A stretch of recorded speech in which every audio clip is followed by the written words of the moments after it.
Hey, everybody. We totally forgot to start the audio halfway through. And so if this episode feels disjointed or weird, don't worry, you're not the only one. It also feels that way to us. So we're going to get into it in just a minute. Sit back and enjoy the show. Okay, now I'll cut that out. And hey, everybody, and welcome to the Legendarium Green Team. Today we're going to be talking about Bloodline, the latest book in the Cradle Series by Will White. I'm your host, Cesky, and today I have with me Soulution or Troulution. Hey, everybody. And of course, I have with me Era and Era's daughter yelling loudly in excitement. Hi, guys. Not excited about the book, though. No, she hasn't read the book, and it doesn't have a strong female protagonist in the beginning, so she wouldn't like it. But that's exactly okay. Right, yeah. We like her anyway. So let's start talking about the book.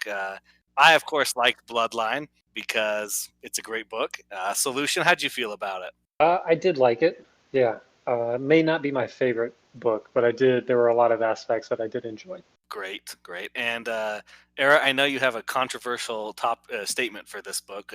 How'd you like it? It's the best Cradle book in the series, by far. Easy. Best book by far, easy. Great. Well, that's definitely going to give us a lot to talk about. Let me give us a quick recap. The story starts with Lyndon and crew being Lyndon, Yaren, Ithan, Ziel, and Mercy heading to Sacred Valley as fast as they can with the kind of fortresses of the Mercy clan the Akura clan to rescue as many people from Sacred Valley because the Wandering Titan is making his way there to destroy it and figure out what's at the bottom of the labyrinth because that's what they do. So they get there, they try and rescue as many people, they get shunted, and then they leave. So let's talk about this. Maybe some notable scenes or Era, what makes this book the best book so far? Well, so there's a lot of scenes I could pick, but I think first I want to start with I feel like this book has been the best vehicle so far for Lyndon and to kind of show off his personality and his development, his maturity as a person. But I think two scenes I really like that kind of illustrate that. One is going to be towards the beginning when he comes back to his family to save them. Basically, it's like a kid coming back from college. It's somebody he's left a child or somebody who is going to be an adult, and he's come back a man, like a fully mature individual. He's grown up. He's learned some things. He's actually like powerful and strong and capable, but his family still sees him as the unsold, the little kid, the little nobody, right? Mm-hmm. And so, like Lyndon's response and that crushing sense of disappointment that he had, I just thought that was a powerfully affecting scene. I really, really like that part of the book. Yeah, I have to agree with you. That scene was just crushing when he's trying to interact with his family and they listen to him, but they don't really give credence to what he says. Like, oh, yeah, sure, the Wandering Titan's coming, but like, we got a plan now because the Heavenly Glory School's coming. And Lyndon's like, the Heavenly Glory School is nothing. I could beat them up in my sleep with with like a hand tied behind my back. Like, they're not the problem. Like, we need to leave. And they're like, oh no, let the adults talk. We are trying to figure it out. And it showed Lyndon realizing that his found family is his true family. And he still loves his family, of course, but they don't see him for who he really is. Yeah, I agree. Like you said, the found family, it's his real family. Well, not his real family, but his biological family treats him a lot differently than the family who knows Lyndon, who's trained with him, who's persevered with him. And that's Yaren and Ithan and Mercy and, well, not Ziel yet, but he's getting there. We'll get there. I do want to put one exception on that. His sister does seem to understand that he's changed. I feel like maybe she's not 100% like, oh yeah, I understand all the changes, but I think she does realize, oh, Lyndon's changed and he knows what he's talking about and I should listen because I've been working with this turtle for the past, so long, And why? Because of Orthos, I believe. Yeah. Well, remember that scene, and again, because this kind of goes into what you guys are talking about, when like his sister and Orthos are fighting and it looks like they're going to die. And then all of a sudden Orthos starts laughing and his sister's like, well, what's so funny? Well, what's so funny is that all our enemies are about to get crushed. And then here comes her brother, just like wiping everybody out. So Yeah, that was a great scene where he starts laughing and she's like, "Why are you laughing? You know, they're coming in," and he's like, "Oh, he's close by," and she's like, "Who's close by?" And he's like, "My partner." he's like, "Lyndon, you're here," and then he just like wipes the floor with him. Yes, A plus That's a good scene. scene. So, Era, what's your second point for why this is So the best book sure. ever? Look, the second one really has to do with the development of Lyndon and Ethan's relationship, because it's been a long, long journey for these guys, and it started off like Ethan was in the completely dominant position, hoping he can get this little nobody of a kid up to where he could like work with him, and then it became a mentor-mentee relationship. And then at points throughout the series, it became almost like a semi-antagonistic relationship. And like here, it's like finally they're like on equal footing and they're buddy buddies, right? And I'm recalling like the scene towards the end of the book where Ethan's like been beat up and he's burnt and bloodied and he's trying to kind of be Ethan about it, right? So he's telling Lyndon, "Oh my gosh, my hair, it's so bad. Like, what am I going to do with it, right?" Which is a very Ethan thing to say, right? And the old Lyndon would have said, "That's not important. We have more important things to deal with. We have all this stuff." Like, Lyndon would have been very serious about it. The old Lyndon. The new Lyndon's like, "Ethan's my buddy. This is how he acts. So how's he going to respond? Yeah, no, you're going to have your hair cut," which Ethan was then like played along with the joke. And it was like, oh, they've established this level of camaraderie. To your guys' earlier point, it's this is his brother, right? And so It they're is his acting brother. like brothers, right? So they're Hmm. looking out for each other and they're having this relationship. So I like that. Those are my two favorite scenes. Yeah, I definitely have to agree that Lyndon has definitely matured, and I mean, he's always been a little mature, I guess, but he's more comfortable being himself. Like we said when we weren't recording, he shed that politeness for politeness' sake as a shield. You know, he's still polite and caring, but he's not doing that as a protection for himself. He says, "I'm going to do what I do, and I'm okay with the consequences, and I'm not going to apologize for what I do or what I say." I mean, to an extent. Well, can I interject at that point? Hmm. Because there's actually a part in the beginning of the book, and White does this. It's very subtle, but I think it's worth illustrating because honestly, it also shows White's development as a writer too. Because I really think White does a really, really good job with this. At the beginning, when Lyndon's trying to leave, and the Nine Cloud people are trying to, "Oh, I'm sorry, we're like, here's some more red tape. We can't let you go by." So Lyndon's being polite, right? Hmm. And I think if you just look at it as a surface level, you're like, "Oh, great. Here's Lyndon going to like being polite to just try to go along to get along." Read it again. Lyndon is using it as a weapon. Lyndon's saying, "Look, I'm giving you one more chance, and then I'm just going to steamroll you guys, and I'm just going to go do whatever the hell I want. So we can do this a nice way, or I'm going to do what I want anyways." And that's the way it was intended. And if you look throughout the rest of the book, that's exactly how he uses his politeness. "I'm doing Hmm. this because I really don't want to have to exert myself, but I will if I have to." Yeah, yeah. I don't want to fight you and hurt you, but if I have to get what I need done to save Sacred Valley, I will. So great. Solution. Not your favorite or not the best book, but surely you had something notable or something you enjoyed you wanted to talk about. Eric pointed out some really great stuff. I do want to say I enjoyed Yaren and her vulnerabilities. I thought that was a great touch that they made her not. I don't want to seem like they say she was overpowered, but she was technically what an overlord herald, and you had Ethan as an arc lord already at the end of Wintersteel. So you start off with this whole thing, and then you get a hint of the future with Fury advance or sorry, ascending, and then you need some kind of some vulnerabilities for Yaren. So I thought that was good. It's some good development, and it kept it interesting so that they don't just steamroll Sacred Valley. And the way that they use the higher you are is actually the faster you get weaker. Hmm. So that was interesting. Yeah, I really enjoyed Yaren's power stabilization kind of thing where she's trying to go through and be the same as she's always been, but because she advanced so fast and because of other things, she's kind of in a weaker state, but still that never give up drive, and I'm going to do what I have to do, and Right. do what's right. And I do enjoy that. I loved, as I've said, the Yaren and Lyndon ship for me has always been full force and strong. But it was really nice seeing them just get a couple like quiet moments when Lyndon's feeling sad about his family, like kind of rejecting him, and just them being able to be together and be like, hey, we're here together and we're going to get through this. And like, we're going to take these steps together. We're not going to like abandon you like them. So it's really good. Let's see. Favorite scene, a good scene for me. I really enjoyed learning more about the sage powers when Lyndon is learning with Ethan about being a sage. And Ethan kind of has this knowledge because that's been his goal the whole time to become a sage and to ascend, of course. But learning that like basically your sage powers are things you could do.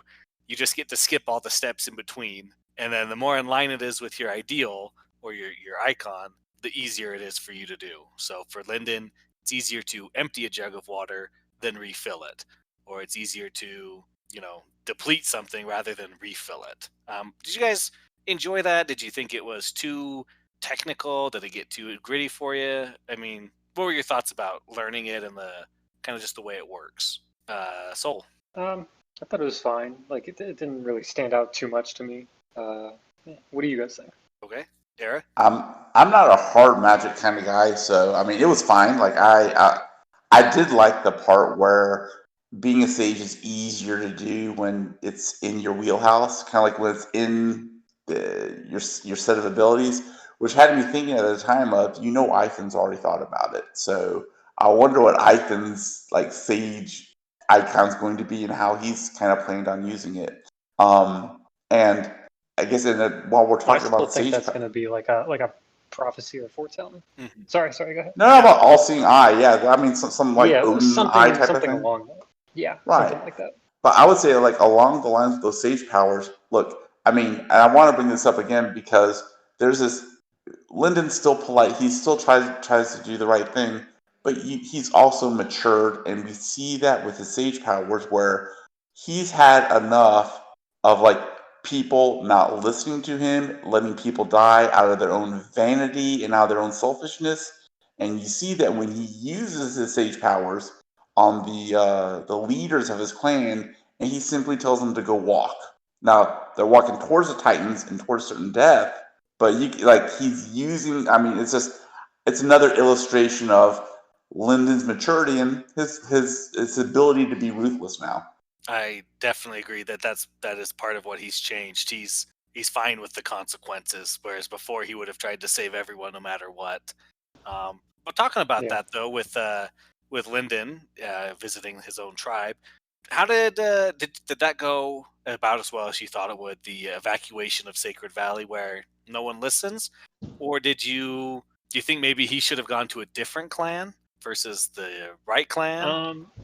So well, what do you think? Here's what I think. Okay, I think it was rational that they don't just accept that their entire worldview is wrong, or it's not what they thought it was. Just totally fine. I didn't enjoy having the same scenario played out 5 times in a row, like Lyndon trusting and betraying. All these people like trusting and then being betrayed. And Zeal, for some reason, the Eeyore of the group, gets the only people that are like, oh yeah, makes sense. We'll follow you so we don't all die. I have one thing to say about that is that the Kazan are strictly Earth based, so they could probably feel the Wandering Titan coming closer and easier. Right. Now, whether they should have been just as willing to believe on that, but I think with what they could see and feel versus what others maybe could, that leads it to be a little bit more allowable for them. But you're right. It was the same scene 5 times in a row. Oh, yes, I'll trust you, and then I'll get betrayed. But with minor exceptions. Era, I see you're arguing. You don't like what we're saying. Tell us the truth here. Well, I do and I don't. You're good points about the Kazan. I agree with that. But look, part of the reason why they end up following Zeal is that Zeal didn't give a hoot, like die, don't die. I don't give a crap. Here's the information. Are you going to come or are you going to die? Because either way, I'm fine. I'm leaving. And look, and it's that. Look, that gets into the psyche. Again, I'm giving White a lot of credit here because if you're actively trying to convince somebody who doesn't want to be convinced, it's almost impossible to do that. If you're just giving people the facts and say, look, you know what? You're living on a fault line. You're gonna die if you live on the fault line long enough. Whatever. Doesn't matter to me. I'm not there. I mean, at that point, you're gonna at least accept what the person's saying is true, and then you've got to make your own decisions whether or not you want to live on the fault line. I think that the Kazan were more persuadable because of Zeal's personality and his actual indifference to whether or not they lived or not. And I think that's what caused them to believe him. Whereas with Lyndon was never going to be able to convince anybody in Sacred Valley. It doesn't matter who he was going to go to, because either he was going to be an enemy or he was an unsold. Right. And if you go under the basic premise that people are irrational, not rational, irrational, they are never, the theory is called cognitive dissonance. That when you have facts that do not fit your worldview, you will ignore the facts that don't fit your worldview and will cause everything else to kind of fit into that. And that's almost exactly what happened with Lyndon, which has some real life kind of like parallels, right? Where he's saying, here are the facts. I'm trying to show you the reality, and people are like, no, I choose not to believe it. I'd rather die than choose to believe these things. So I think Lyndon giving them chance after chance, I don't think it's necessarily that he believed them.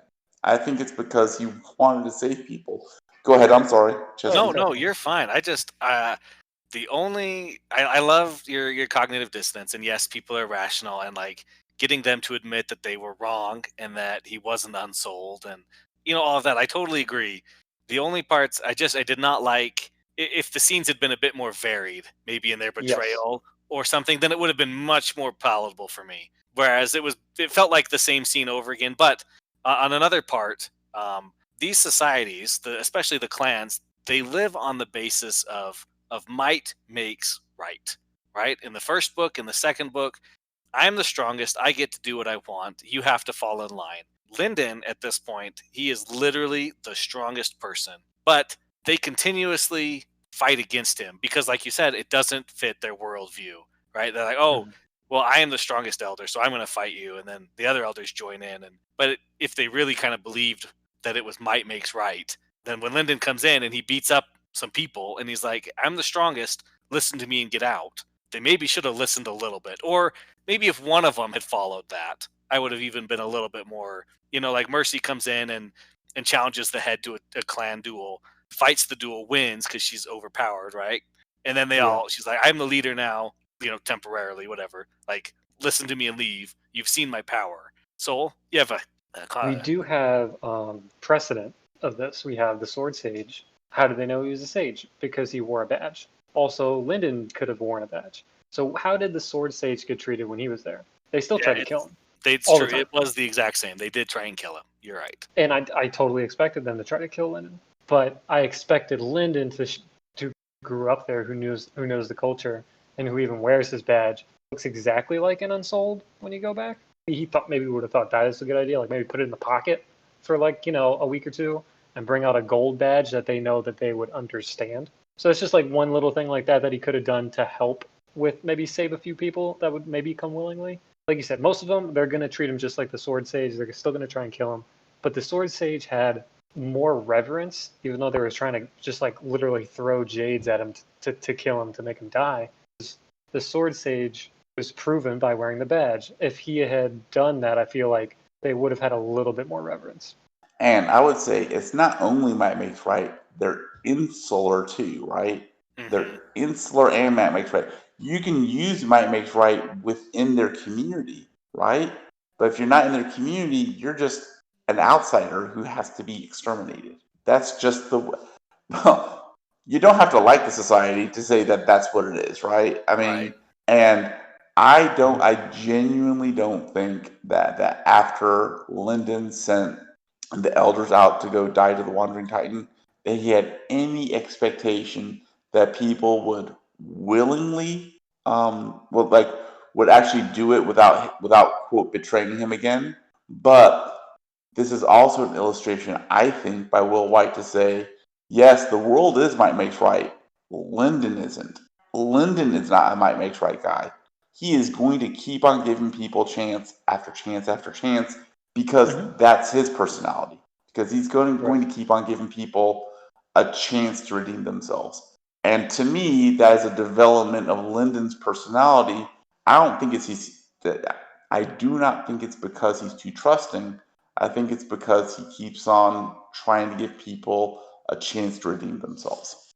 And we see that with Dry Long. And Dry Long, even though he doesn't trust them, he does end up taking them up, like on the offer, distrustfully, right?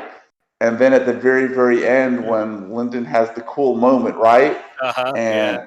And Dry Long's like, holy crap, maybe he really is all like everybody said he was going to be, right? So that's kind of like Dry Long, I think, is deliberately meant to be the counterbalance or the counterpoint to the clans and how they reacted towards Lyndon. Okay. No, Mhm. that's fair. Personal taste aside, I do agree that his interactions with the clan people was well written. It was well thought out. Maybe just wasn't what I was hoping for. But let's talk about something else for a second here. Let's talk about Suriel, the space cop, and all the space cop going on, or space doctor. Excuse me, I always mess this up. Let's talk about all the going ons over there. How did you feel about learning about all of the Abaddon stuff and about Fury? Like when he ascends, he takes his whole family and then some with him. Mhm. Eric, what do you want? What do you have to say? So actually, it was interesting because I actually got, for once, kind of like excited for the level 1 aspect of the story because he's laid the breadcrumbs down pretty clearly. Now that you look back at it, if you look back at specifically Soulsmith, the Black etc., he's setting it up so that at least Lyndon, if not the others, are going to be able to act outside of fate. Uh-huh. Mhm. He's made that very clear. So that's actually kind of exciting. So, anyways, I'll defer other thoughts to you. I just want to make that one point. Go ahead, Solution. I know you're our resident sage, so I'll. No, I agree. I think this has been hinted at for a while, and yeah, it's been a long time coming. I don't think all of them are gonna be a monarch. I think only one of them, and I'm thinking maybe it's either gonna be Yaren or maybe Ethan. But I feel like Ethan's gonna sandbag even to monarch and be like, Yaren, why don't you ascend and take us out of here when they finally finish up in the world and they want to get out. I think, and I still have no idea what they're going to do after that, as far as Oh, where they're going to go. well, let me tell you, Solution. I Okay. have theories and plans about what they're going to do. Okay. Let's hear it. They are going to ascend, and then they're going to defeat the Mad King, and basically Lyndon will take Osriel's place as like the Scythe with the Void. But this is obviously way in the future. That's way far ahead, Okay. I was right? like, They'll yeah, ascend. that sounds They normal. will Give me a start. hot take. Yeah, to give you a hot take. No hot Yeah. takes. So, Okay. I can't think of any hot do you takes. think Oswald's actually dead? I Do you was going think to ask Oswald's that dead? next That would be a question. hot take. If he I is dead, that would be a hot take. I don't know. We learn what that confrontation was that Suriel found, where it was the Mad King. Okay, let's just talk about that for a second. When I was reading Okay. it, I was like, that sounds like the best decision anybody's ever made in the entire history of decision making. Let's take the one guy who had an iron will and put a demon inside of him and then lock him in a dark room for like the next 4 billion years. And nothing bad will ever happen from that. Nothing bad, nothing bad. He's just in a dark room by himself with no support system. Like, listening to a demon talk for 4 billion years. Like, clearly, there could have been much better decisions. Like, get him a support group, get him people to talk to, keep him, like, actively working, and, like, have a purpose beyond, I'm going to listen to somebody tell me the worst things about everything forever. Like, I feel like that would corrupt anybody over time. The Mad King is Lyndon. Is Lyndon kept in prison forever? Right. I mean, the Mad King could have been Lyndon in the past, right? Yeah, it could have been anyone, really. Yeah, I the don't Mad King was see just the yeah. before as anybody specific. It's the result of his personality. Yeah, the Mad King was one of the first executors built to kind of be like the Fate's one of the hounds. Like, I go through and I stop Fate and I fix things, and he was one of the best of the first class. And then the first class all went crazy and did bad things, except for him. and then he absorbed the demon to stop it from destroying a world. And then they locked him away forever. I mean, so basically, this villain, the Mad King, it's the Abadan's own follies coming back to bite them. I mean, that's really what it is. Yeah. You know? In my opinion, yes, 100% it is. So, but that scene where, that scene again where he's fighting Osriel, fake scythe to scythe, and they are just destroying and ripping holes in reality and back and forth. Like, that was cool, and like, I really hope Osriel's not dead, but it did not leave a lot to hope. It did not leave a lot of clues that he was still alive. So Maybe I misread that then, or maybe I don't know, because I thought the clue was that he was obviously alive because there was no way he was dead, because this was all right. So I had to look this up a little bit. There is some time issues between Cradle and what goes on outside Cradle. I believe there's a time scale of, I think it was like 40 to 1 is what somebody on the forum said, and I think that checked out as far as their resources and what they did. This was right after Bloodline release, so I'm sorry, I should have refreshed on this. You can do your research, listeners, if you need to. I know there's a time issue, and I think what they were saying was about 200 years, right, was before Osriel, all this happened. So when Suriel went to the different place and found Osriel's leaving behind stuff, that was still after this battle. Yes, even though the battle had happened before, technically. Yeah. So I think he was at least alive after the battle. There's a lot of timey-wimey, wibbly-wobbly stuff going on in this with chaos descending and destroying the fabric of the way. I don't know. Let's talk about Suriel and Linden talking. One of my favorite scenes. I loved that she comes, but she's finally back in the story, because the last book and the book before, I don't think we got as much of her as I would have liked. But I loved seeing her interacting with Linden again. What did you guys feel about it? Did you enjoy that scene? Was it just kind of, he just added that in? I mean, Era, you liked it? No. Yeah, so I think it's funny because it's Linden, kind of the old Linden came back a little bit, where he's like, well, I can't demand too much of her. She's like way more powerful than anybody here. So you kind of see a little bit of the old Linden come back. But I like it. I liked it because it's a setup for whatever's going to happen in the rest of Cradle. It did kind of make me feel like a little bit, this is more of a structural issue, that either my expectations skewed or the pacing's a little off of where they're at with the Abadan stuff versus where they're at in the world of Cradle. Does that make sense? Yeah. Okay. Yeah, they're nearing their time at the end of Cradle, but yet But we're the still getting pacing's this future stuff. And yeah, and the pacing just seems a little off. So they're That's fair. supposed to be close to leaving Cradle, but it's not really clear if they're actually close. I don't know. Because there's no.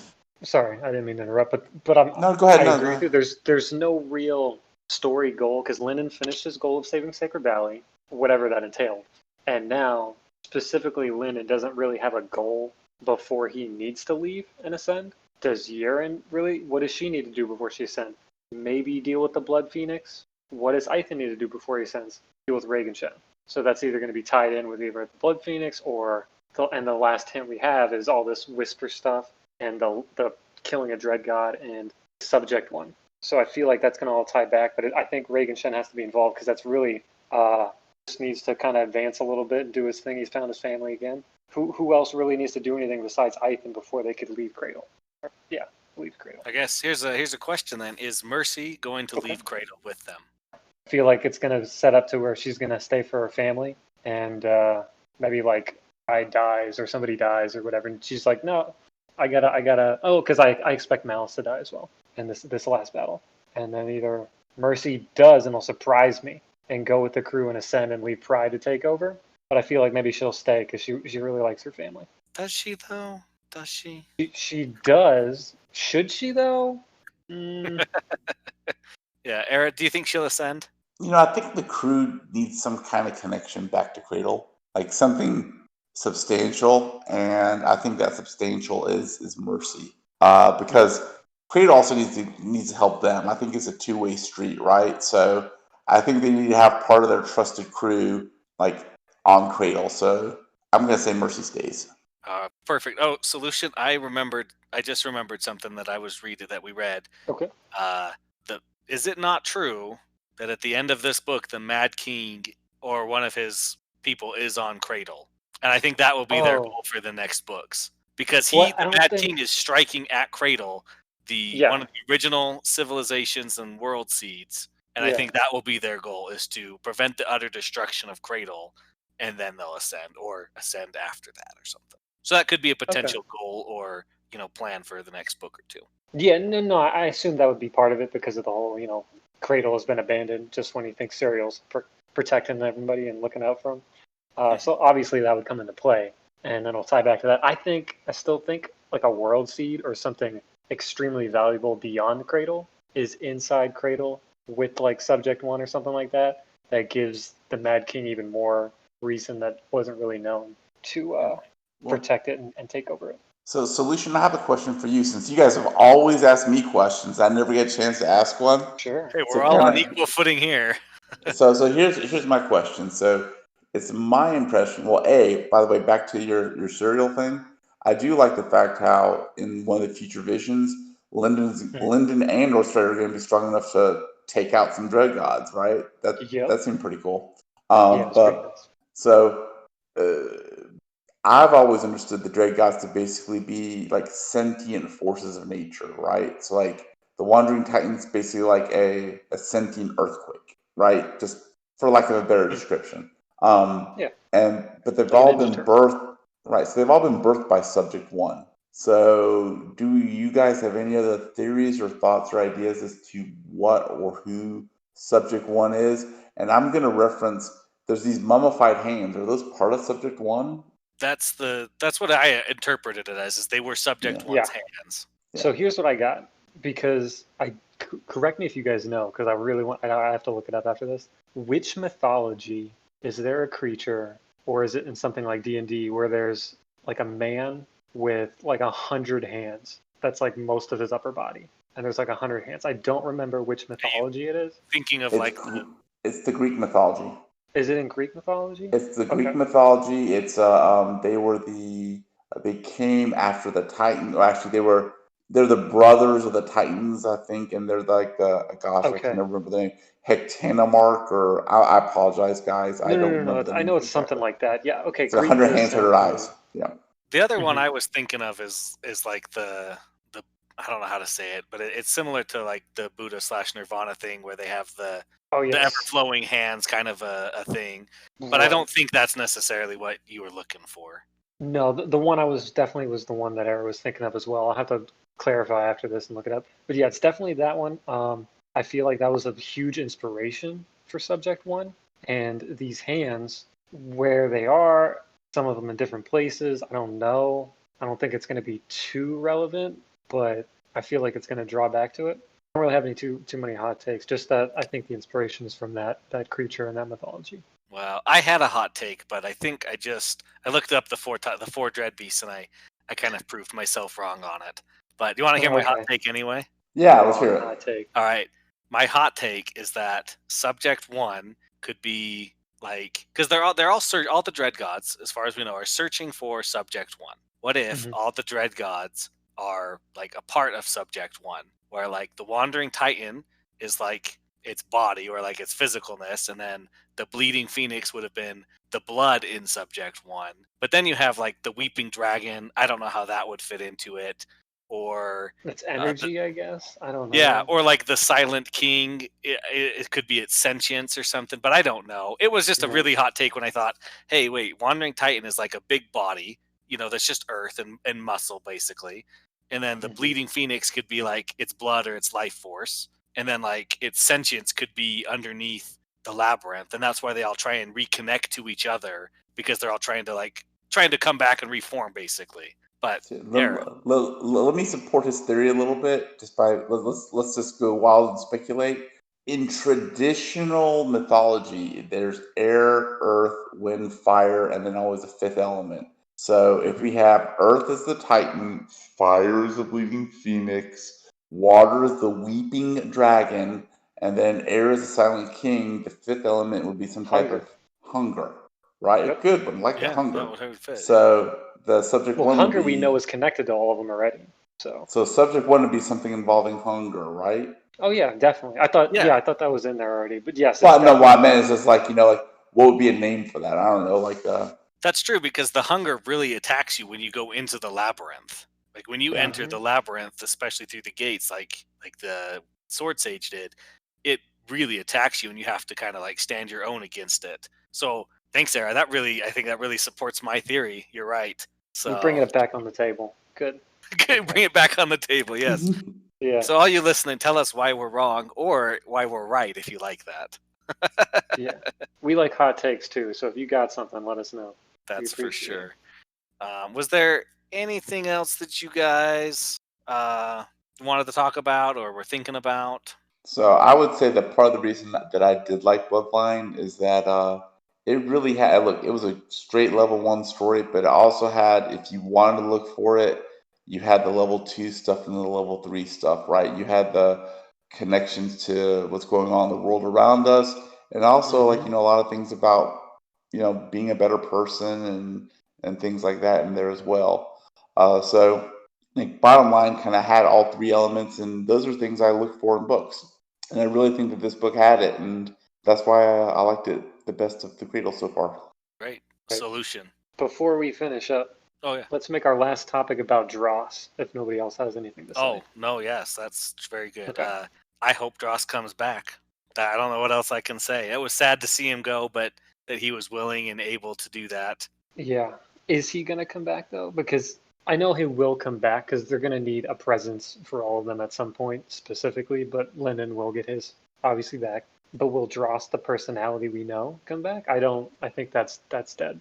I think we'll have a different personality. I think we'll get a more mature Dross, and I will mention that I do like how Suriel does mention how she can turn up and turn down the personality of the presence, and she likes to keep it a little bit lower. So She's like, nope, too much. Let's nudge it down a little bit. I think Dross will come back, but much like Lyndon did with Sacred Valley, Dross has been a child like this whole time. He's going to come back more mature, I think, when we see him again.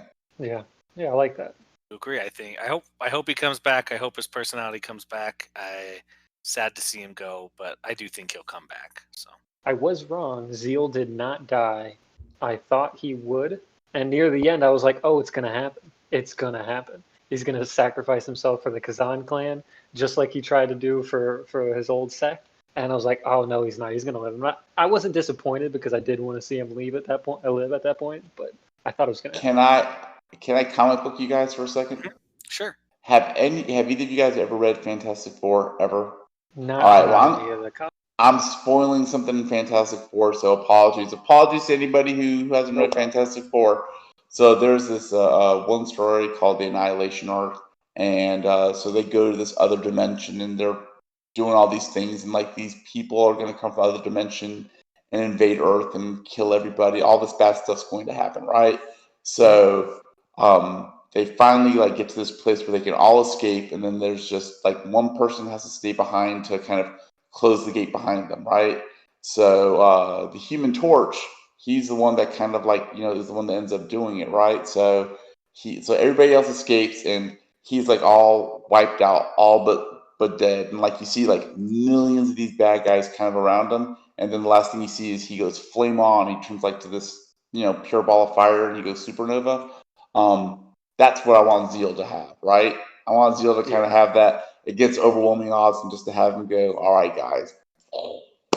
Boom, So a big old exactly, circle just comes up and just have that everything lifts. expanding, just have that expanding circle, those green runes just blowing everything up. Yeah, and then, that's what I thought was going to happen. I thought he was going to die. Yeah. He was going to do that, but it didn't happen. Which I want him to live. Yeah. No, I also enjoyed Zeal's. He had a little bit of minor progression, but it was good progression.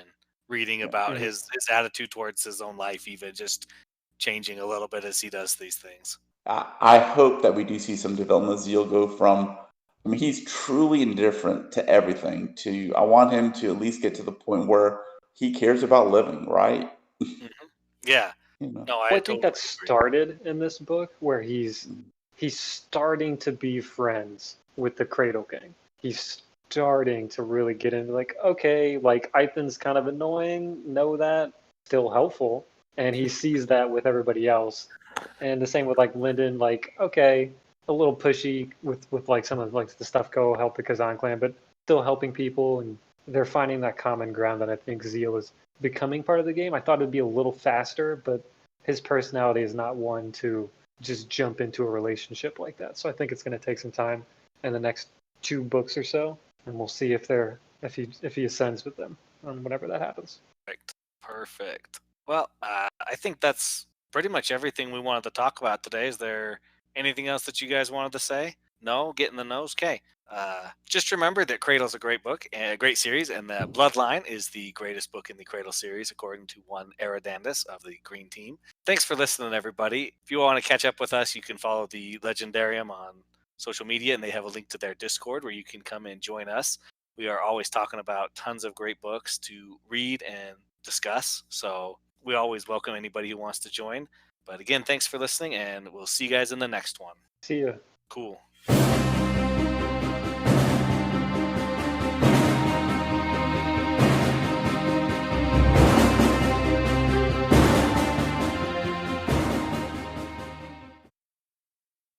Dude, I'm gonna catch so much for this for this podcast.